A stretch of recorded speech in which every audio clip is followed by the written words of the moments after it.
guys. Welcome you all to the Insights into Books podcast. Before we start, kindly follow or subscribe us. And if you want daily summary files of these books, then subscribe us on Gumroad. Links are in description. Now, let's start today's discussion, guys. So today we're doing a deep dive into something pretty huge in the world of relationships. A framework that's, well, it's really shaped how a lot of people think about connection. Yeah, it's one of those concepts that seems to be everywhere, isn't it? This idea that we all have different ways of giving and receiving love emotionally. Exactly. And it's sold, what, over 20 million copies worldwide? Yeah. It's clearly struck a chord with a massive audience. It really has. And our goal today, for you listening, is to really unpack this whole thing. We want to explore why it's so popular, what the core ideas are, and then, importantly, take a look at what relationship science actually says about it. Does it hold up? Right. The origins are interesting, too. It came from a Baptist pastor and marriage counselor who spent decades working with couples, noticing these recurring patterns where things were breaking down. And that led to this really simple but powerful idea. Maybe the problem isn't that people don't love each other enough. Maybe the problem is they're just not speaking the same emotional language. Precisely. You could be shouting your love from the rooftops, metaphorically speaking, but if your partner needs to hear it whispered in a specific way, your shouting might just sound like noise or even silence. So it's about moving away from generic advice, just try harder, and towards something much more tailored. You need to figure out what your specific partner needs emotionally. And then, crucially, make a conscious choice to deliver love in that way. Yeah. Even if it doesn't come naturally to you. It's about intentionality. Okay, so to really get into this, you mentioned there are sort of three foundational pillars we need to understand first before we even get to the famous 5 languages. Yeah, that's right. Let's start with probably the most well-known metaphor, the emotional love tank. Ah, yes, the love tank. I've definitely heard that one. It's a pretty intuitive image, isn't it? Think of it as this inner emotional reservoir inside each of us. When that tank is full, the idea is that a person feels secure, they feel valued, loved, and that security allows them to function at their best, both in the relationship and just, in life generally. But what happens when it's not full, when it's running low? Well, that's where the problems supposedly start. An empty or low love tank is presented as a root cause of relationship difficulties. And doesn't always look like sadness either. Right, it can manifest differently. Exactly. It might come out as criticism of the partner or maybe pulling away emotionally, becoming distant. Sometimes it's even described as like misbehavior, almost trying to provoke a reaction to get some kind of attention, any kind of attention, to fill that void. It's seen as this subconscious cry for connection. Wow. Okay, so a lot of negative behaviors might actually stem from this feeling of being emotionally depleted. That's the argument. Here's the really critical part of the metaphor. The tank only gets filled when love is expressed in the specific way that person most desires to receive it. Ah, okay. So it's not just about effort, it's about the right kind of effort. Precisely.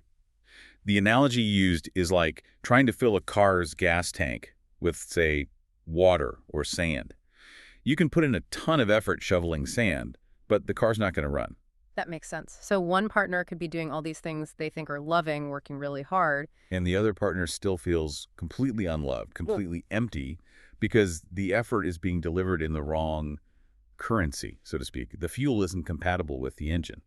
That really clicks. And it leads nicely into the second big concept, doesn't it? This idea that love isn't just a feeling, it's more of a conscious choice. Exactly. It directly confronts that super intense, almost obsessive feeling people often have at the beginning of a relationship, that in-love experience. The honeymoon phase. Right. The framework acknowledges that feeling is real, it's powerful, it's euphoric, but it also views it as temporary. Often the duration cited is around 2 years. 2 years, okay. Yeah. And during that time, the love tank is just automatically full. Pretty much, yeah. The intensity of that in-love feeling, sometimes called limerence in psychological terms, acts like a buffer. It keeps the tank tops up, regardless whether you're actually speaking your partner's language yet. It helps smooth over early differences. But then it fades, as it naturally does. As it naturally does, and that's the critical juncture. The framework suggests couples hit a crossroads then. They can either sort of drift into misery and resentment, maybe head towards separation, or they make a choice. Or they consciously choose to practice what's termed real love. And that real love is defined specifically by that choice. Okay, so what does real love look like in this model? It looks like intentional action. It means deliberately choosing day after day to meet your partner's emotional needs. even when it's difficult, even when you don't feel like it, even when it requires doing things that aren't natural or spontaneous for you. So it's moving from passive attraction, that initial rush, to very active, deliberate effort, almost like a discipline. That's a good way to put it. It's love as a verb, an action, not just a noun or a feeling. It requires work and sometimes sacrifice. Okay, that makes sense. Love tank needs the right fuel, and real love is about choosing to provide that fuel. Which brings us to the third pillar, the big one. The primary love language thesis. This is really the heart of the whole thing. Right, the idea that everyone has one main way they need love expressed. Yes. The theory posits that each person develops a single primary love language. This is the main channel, the most effective way for them to truly feel loved and emotionally connected. And the key to a good relationship, then, is figuring out your partner's primary language. Exactly. Learning it, becoming fluent in it, and then intentionally choosing to speak it regularly. That's presented as the absolute key to unlocking lasting intimacy and satisfaction. If you speak their language, your efforts hit the mark. If you're both just speaking your own language. Yeah. Your efforts, no matter how sincere or how much energy you put in, might get lost in translation. It's like trying to have a deep conversation when one person only speaks French and the other only speaks Japanese. Lots of talking, not much understanding. Okay, but how do you figure out what someone's primary language is? It's not always obvious, is it? People don't usually walk around saying, my primary love language is acts of service. No, they definitely don't. Yeah. And we often project our own needs onto our partners, assuming they want what we want. So the framework offers some clues, some diagnostic tools. Like what? What should you look for? Well, the first and maybe clearest clue is to simply observe what your partner requests most often. What do they ask you for? Okay, so if they're always saying, can we just sit and talk? Or can you put your phone down when we're together? That's a pretty strong indicator that quality time is high on their list, possibly primary. Makes sense. What else? Pay attention to their complaints. This one's interesting. What do they criticize you about most often? So turn the complaint into a clue. That's clever. Exactly. The idea is that the complaint often points directly to the unmet need. If they're constantly complaining about chores not being done, the mess, the car maintenance. Then acts of service is probably their language. They're not just nagging. They're expressing a need for practical support as a form of love. Precisely. The criticism isn't necessarily just an attack. It's often a maybe clumsy expression of, this is what I need to feel loved and supported, and I'm not getting it. Are there other indicators? Yeah, a couple more. Think about what hurts your partner most deeply. What kinds of actions or words cut them to the core? The inverse of their greatest pain often points to their greatest need. So if harsh words or criticism absolutely crush them more than maybe neglecting a chore would. Then words of affirmation is likely vital for their emotional security. Their tank is drained most quickly by negative words. Interesting. And the last clue? Observe how they habitually express love to others, not just to you, but to friends, family, maybe even colleagues. Why is that significant? Because people often default to giving love in the way they themselves wish to receive it. It's often an unconscious behavior. Ah, okay. So if your partner is constantly buying little thoughtful gifts for people, picking up souvenirs, remembering tiny preferences. There's a good chance that receiving gifts is their own primary language. Yeah. They're showing you what makes them feel seen and cherished by doing it for others. Got it. So requests, complaints, deep hurts, and how they give love themselves, those are the main ways to sleuth out the primary language. That's the idea. So now we have the foundation. The love tank needing specific fuel, love being an active choice, and everyone having a primary language that we need to identify and speak. Right. So now we can finally dive into the 5 languages themselves. Let's really spend some time on each one, what it looks like in practice, where people tend to get it wrong. First up, words of affirmation. Okay, words of affirmation. This is all about using verbal communication, spoken or written words, to express love, appreciation, encouragement, and respect. So it's more than just saying I love you, right? Oh, much more. It includes unsolicited compliments, noticing something specific and positive. It involves expressing genuine appreciation for things they do or qualities they possess. And crucially, it includes offering encouragement and building them up with words. You mentioned specificity. Why is that important here? Because specific praise feels more genuine and impactful. Saying, you're great is nice, but it's vague. Saying, I was so impressed by how you handled that difficult conversation at work today. You were so calm and articulate. That lands much harder. Right, it shows you're actually paying attention and you value a specific skill or behavior. Exactly. It makes the affirmation feel earned and observed, not just like a generic platitude. And for someone whose primary language this is, what's the flip side? What really hurts them? Insults, harsh criticism, negative words, these are incredibly damaging, far more so than for someone with a different primary language. For a words of affirmation person, such words can leave deep emotional wounds that linger for a long, long time. Their sense of security is really tied to the verbal climate. That makes sense. What about how you say things? Does tone matter? Hugely. Tone is almost like a nonverbal dialect within this language. You can say all the right words, that was a wonderful dinner, but if your tone is flat, sarcastic, or rushed, The message gets completely negated. They hear the underlying annoyance or lack of sincerity more than the actual words. precisely. The delivery channel powerfully shapes how the verbal message is received. Sincerity in tone is paramount. You also mentioned encouragement as part of this. How does that work effectively? Encouragement here means using words to inspire courage, to help your partner persevere when they feel insecure or are facing challenges. But to do it well, you need empathy. Empathy, meaning you have to understand their perspective first. Yes, you need to try and see the world through their eyes, understand what they value, what they fear, what their goals are. Generic cheerleading isn't really encouragement. Real encouragement aligns with their specific aspirations and anxieties. It says, I see your potential. I believe in you. I know this is important to you. That's a deeper level. And what about things like bringing up past mistakes? How does that fit in? That's addressed too, often under the banner of forgiveness. The framework emphasizes that if words of affirmation is the language, then constantly keeping score of past wrongs or dredging up old failures is incredibly destructive. It directly attacks their need for affirmation and security. So true love in this language involves choosing not to use past mistakes as ammunition. Exactly. Forgiveness is presented as an active, affirming choice. It's about releasing the debt, wiping the slate clean verbally, which allows intimacy to be restored. Holding on to past wrongs creates distance. That's huge, especially in arguments. If someone's primary language is words of affirmation, throwing a mistake from years ago in their face isn't just a low blow. It's like pouring acid into their love tank. It's a direct hit. Yeah. And one more point on communication here.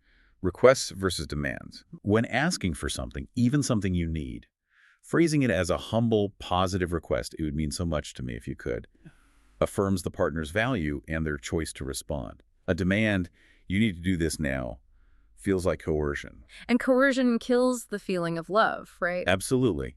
Requests invite cooperation and maintain intimacy. Demands breed resentment, even if the person complies. Got it. Okay, that's a really thorough look at words of affirmation. Let's move to the second one, quality time. And you mentioned earlier, this one apparently ranks really high for a lot of people. Yes, studies outside the original framework often find quality time is frequently cited as a top need for both men and women. It seems to have a fairly universal appeal. So what's the core definition here? What makes time quality? The absolute key is giving your partner your full, undivided, focused attention. It's about being truly present with them. It's about togetherness coupled with concentration. Undivided attention. That sounds simple, but I can see how easily it gets missed. It really does. And this is where a major misunderstanding often occurs.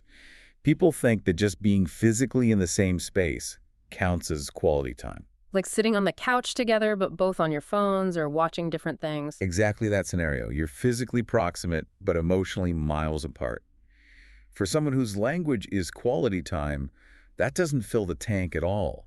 In fact, it can feel incredibly lonely and invalidating. They need to feel like they are, for that period, the absolute center of your universe. Wow, the center of your universe. That's a high bar. It is, but it highlights the need for focus. Now, this can be broken down into sort of two main dialects. Okay, what are they? The first is quality conversation. This isn't just talking at someone, it's sympathetic dialogue. Sharing experiences, thoughts, feelings, desires in a friendly, uninterrupted context. The focus is on listening to understand. So active listening skills are crucial here. Absolutely critical. Things like maintaining eye contact, resisting the urge to interrupt, even if you have the perfect solution or a related story, just letting them finish. And really paying attention to nonverbal cues. Like body language, clenched fists maybe, or looking away. Yes. Noticing their posture, their facial expressions. Are their brows furrowed? Are they fidgeting? These often signal underlying emotions that might not be fully expressed in their words. That requires a lot of presence. It does. And a useful technique suggested is to listen specifically for the underlying feelings. Often, it boils down to one of four basics. Are they feeling glad, mad, sad, or afraid?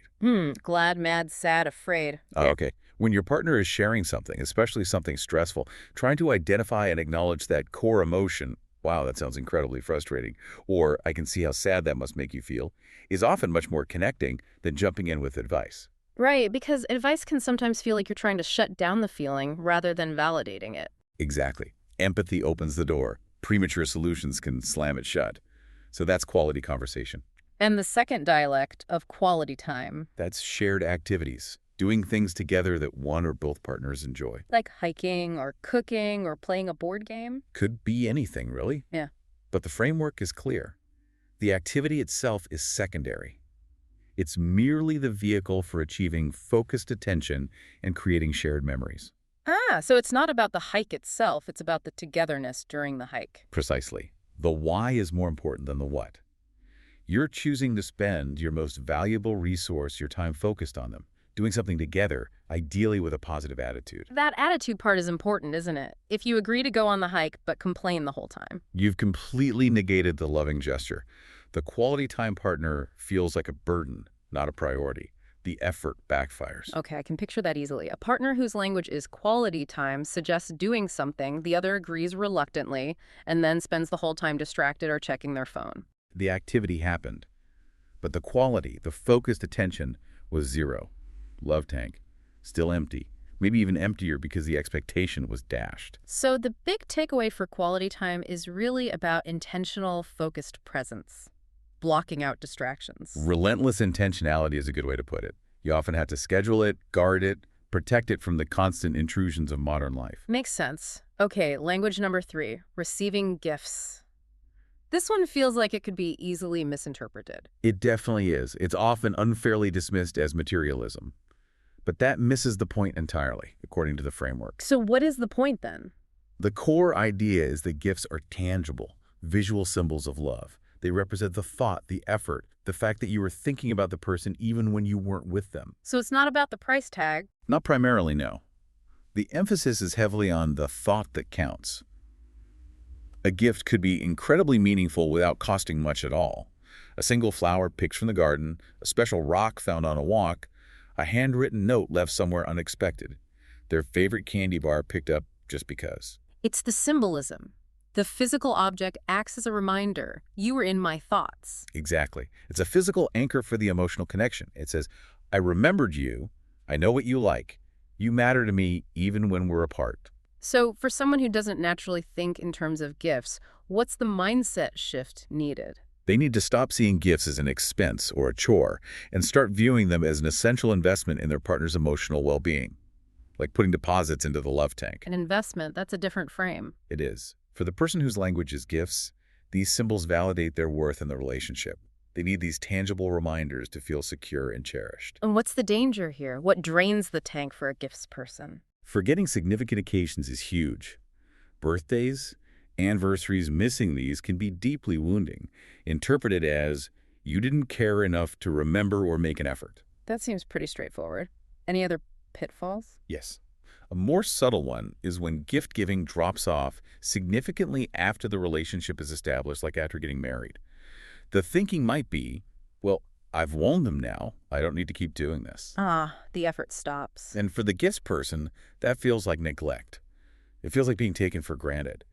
The absence of the symbol translates in their mind to an absence of thought, an absence of ongoing care. So consistency matters. And maybe creativity, too. It doesn't always have to be store-bought things. Absolutely.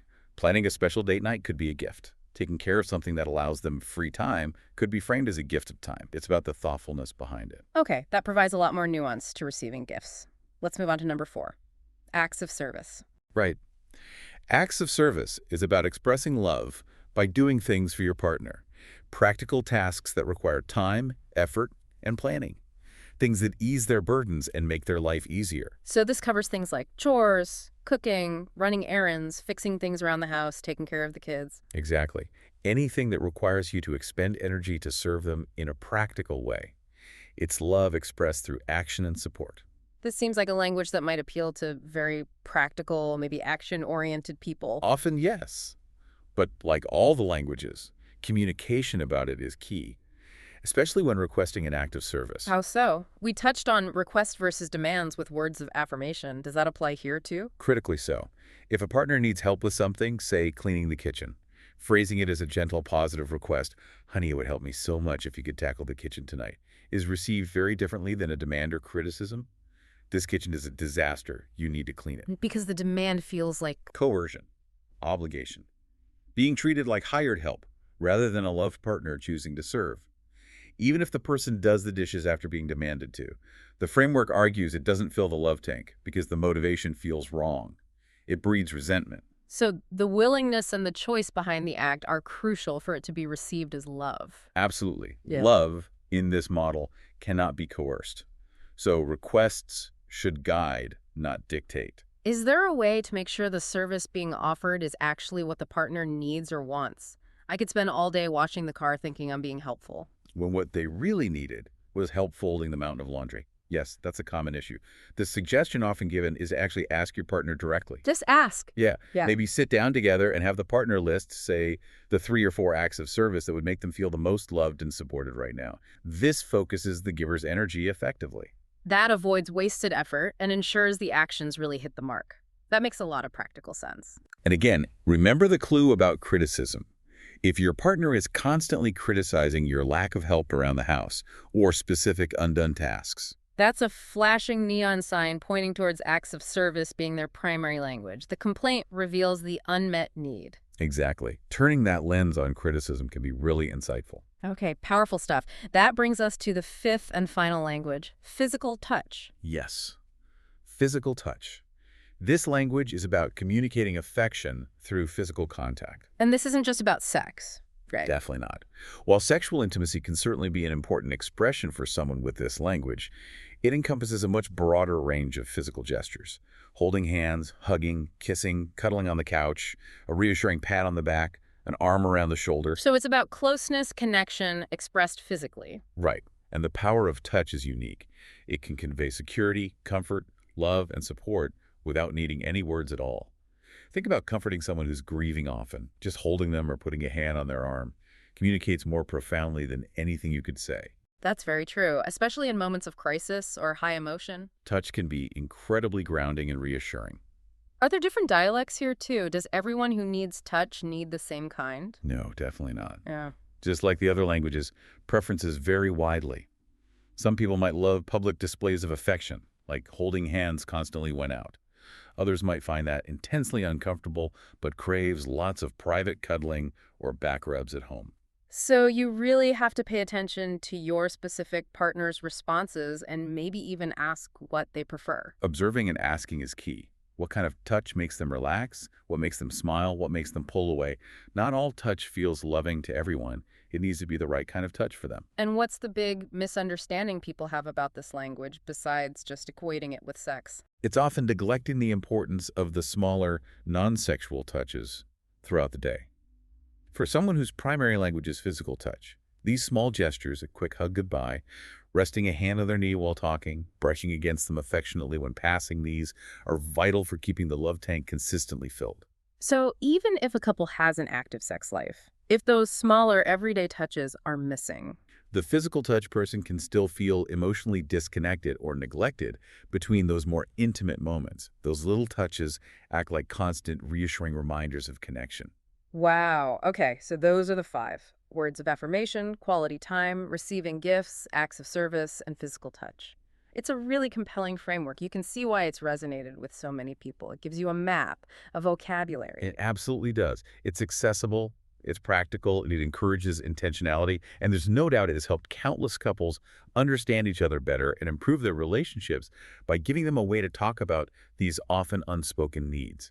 But, and this is the big but we promised to get to, how does this whole framework actually hold up when relationship scientists put it under the microscope? Ah, yes, the critical lens of science. This is where the narrative gets, well, significantly more complicated. While acknowledging its cultural impact and usefulness as a conversation starter, Researchers have raised some pretty serious questions about its empirical foundation.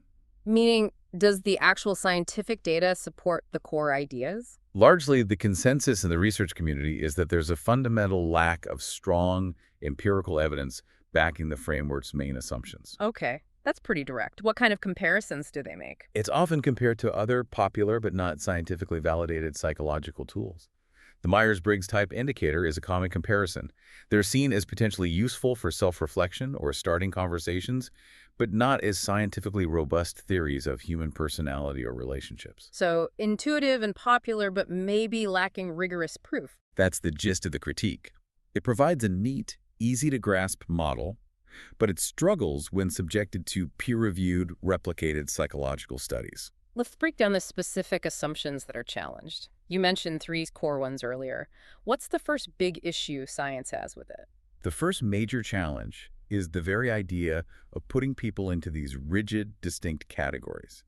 The premise that everyone have one single primary love language. Science doesn't support that neat boxing. Generally, no. Researchers reviewing the evidence find very little support for this claim. Human emotional needs are seen as much more complex, fluid, and context-dependent than that. So the idea that you can just boil down everything someone needs emotionally into one single category is too simplistic. From a scientific standpoint, yes. It doesn't align well with broader understandings of personality or the dynamic nature of relationship needs, which can shift over time or based on circumstances. Okay, that's a fundamental challenge to the primary language idea. What's the second core assumption under fire? This one relates directly to how the language is usually identified specifically, the quiz or personal profile tool that often comes with it. Right, the test you take to find out your language. What's the problem there? The problem lies in the methodology. The quiz typically uses forced choice questions. You're presented with two different expressions of love, and you have to choose which one you prefer more. Example, like, would you rather receive a thoughtful gift or have your partner offer encouraging words? Exactly like that. You're forced to pick one over the other.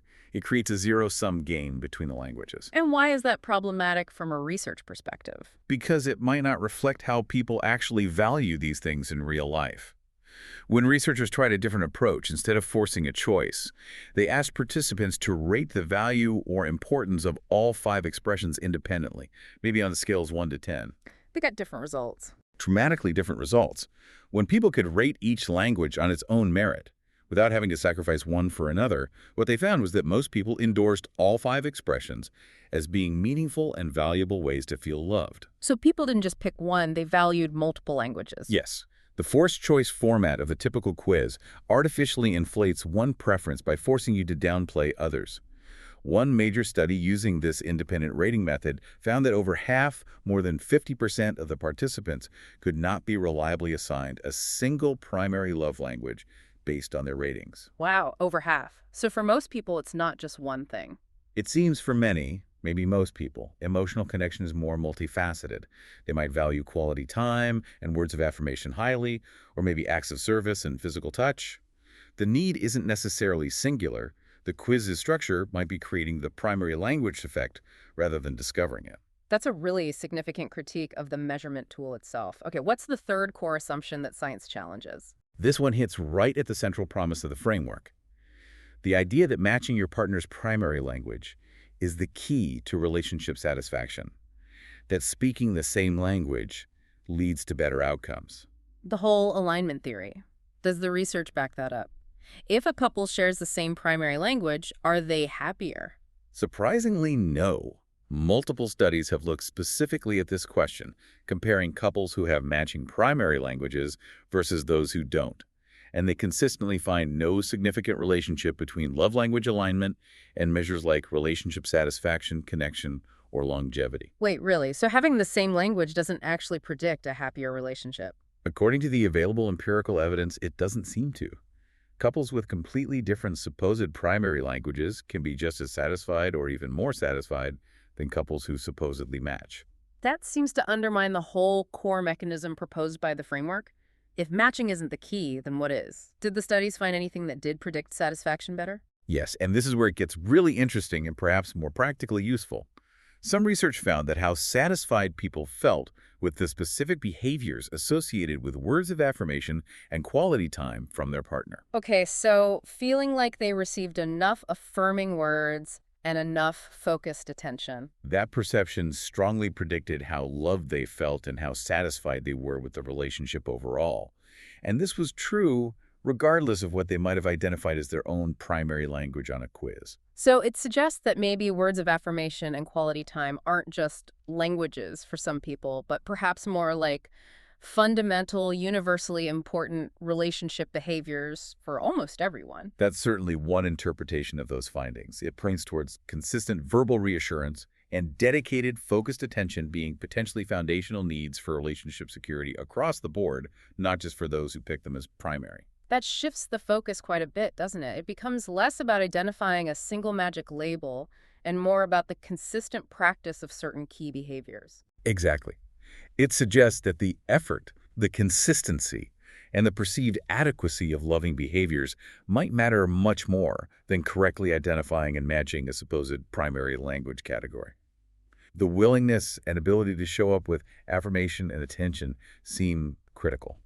So, if the scientific evidence challenges these core pillars, the single primary language, the forced choice quiz, the necessity of matching, where does that leave this incredibly popular framework?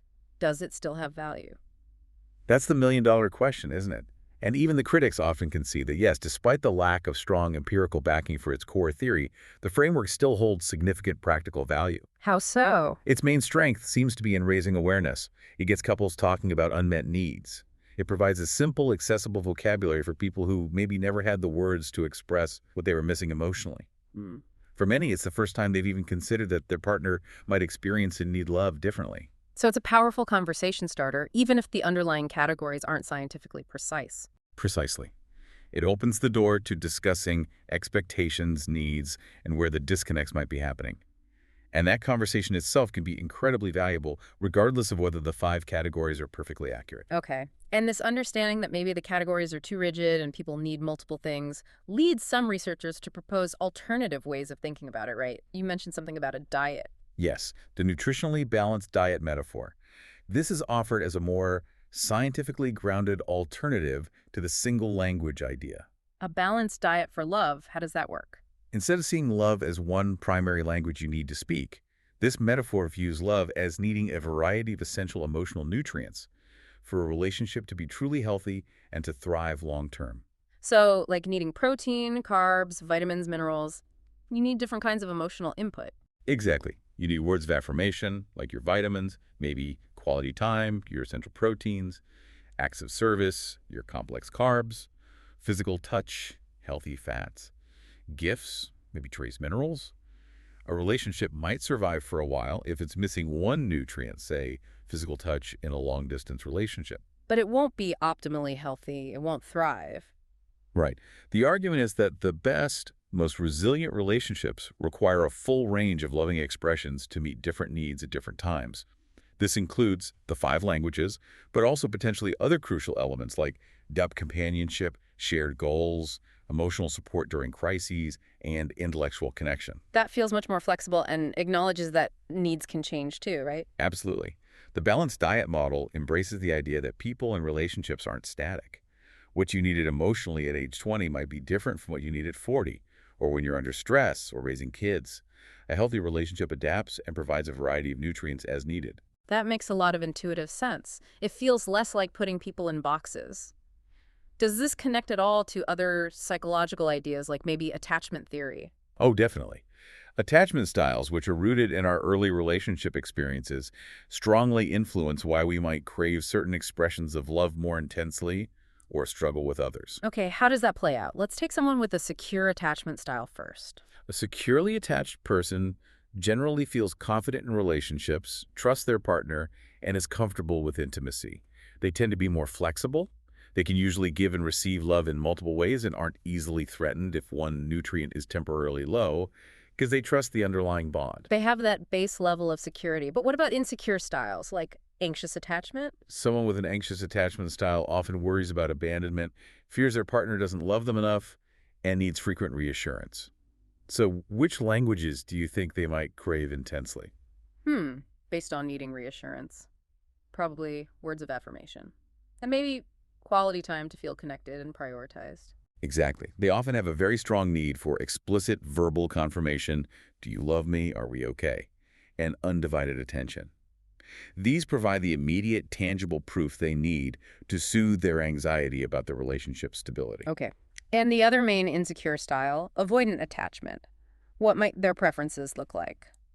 Avoidantly attached individuals tend to value independence highly, sometimes equate intimacy with a loss of self, and can be uncomfortable with strong emotional expression. So they might struggle with the more vulnerable languages. Precisely. They might find intense quality conversation or spontaneous physical touch, especially cuddling or high intimacy, to be overwhelming or intrusive. They might actually prefer expressions like acts of service Why acts of service? because it's practical, it's tangible, it has a clear purpose, and it allows them to show care without necessarily engaging in deep emotional vulnerability or prolonged face-to-face intimacy. Fixing the car or handling the finances can feel like a safer way to express love than bearing their soul. Wow. You can see how an anxious person paired with an avoidant person could run into major language clashes based on those attachment needs alone. It's a classic and often painful dynamic. The anxious partner pursues connection through affirmation and quality time, which triggers the avoidant partner's need for space, causing them to withdraw, which then heightens the anxious partner's fear of abandonment, leading them to pursue even harder. The languages become battlegrounds for underlying attachment fears. Which brings us back to something you mentioned earlier, the importance of effort and adaptability, maybe even more than the language itself. Yes, self-regulation. The ability and willingness to adapt your behavior, to stretch yourself beyond what comes naturally, seems absolutely crucial for relationship success, especially when partners have different needs or styles. So it's less about, this is my language, you must speak it, and more about, I see you need this, even though it's hard for me, I will choose to make the effort. That seems to be closer to what the research suggests works. It's about choosing to perform loving actions that might be outside your comfort zone because you value your partner in the relationship. If you're naturally reserved but your partner needs words of affirmation, consciously choosing to offer sincere compliments is a powerful act of love that requires self-regulation. And wasn't there a specific research finding about this adaptability, particularly regarding gender? Yes, there was an interesting finding in some studies looking at misaligned couples. It suggested that when the female partner showed higher levels of self-regulation, meaning she was more willing to adapt her behavior to meet her male partner's needs, even if they didn't match her own, it positively impacted both his and her own relationship satisfaction. That's fascinating. It really underscores that the commitment to adapt, the effort to bridge the gap, might be the most potent factor. It's not just knowing the language, but the willingness to learn and speak it, even awkwardly at first. Exactly. It shifts the focus from identifying a fixed type to cultivating the skill and the will to love your partner in the ways that are meaningful to them. It's about making choices that demonstrate their needs matter to you, even when those choices require you to step outside your own natural inclinations. Okay, this has been incredibly insightful. We've gone from the really appealing simplicity of the 5 love languages framework, explored its concepts and practical tips, Acknowledged its massive cultural footprint and its genuine utility in getting people to talk about emotional needs. and then balanced that with the scientific critique, which questions the rigid categories and the necessity of matching, suggesting a more complex, balanced diet view of love. Connecting it to deeper dynamics like attachment, and ultimately highlighting the power of adaptability, effort, and specific behaviors like affirmation and focused attention. So the real takeaway isn't necessarily to rigidly label yourself or your partner, but maybe to use the concepts as a starting point, to become more aware of the different ways love can be expressed and received, and to be more intentional about meeting your partner's needs, whatever they may be. I think that's a very balanced and useful way to look at it. The framework's true strength might lie in fostering that awareness, that curiosity about your partner, and promoting intentional action, Yeah. rather than in the specific labels themselves. It encourages us to look beyond our own perspective. So maybe a final thought for everyone listening, something to ponder as they go about their day. How about this? Instead of spending too much energy trying to definitively diagnose your partner's primary love language, what if you shifted the focus slightly? What if you made it a regular practice, maybe even daily, to simply ask your partner, on a scale of 1 to 10, How full is your love tank feeling right now? Okay, just a direct check-in. Yeah. And then follow it up with what's one small thing I could do right now or today that would help raise that number, even just a little bit. Ah, so you're not guessing their language, you're getting real-time data on their current need and a specific action you can take. Exactly. It makes love less about abstract categories and more about a tangible, responsive daily choice. It puts the focus on active listening and immediate, customized action. How might that change the dynamic of connection in your relationship? That's a really practical and powerful thought to end on, turning theory into immediate responsive action. This was it on today's book, guys. And guys, kindly subscribe and follow us for more such insights on various books. And also, do not forget to join our social media community to stay in touch and get updates.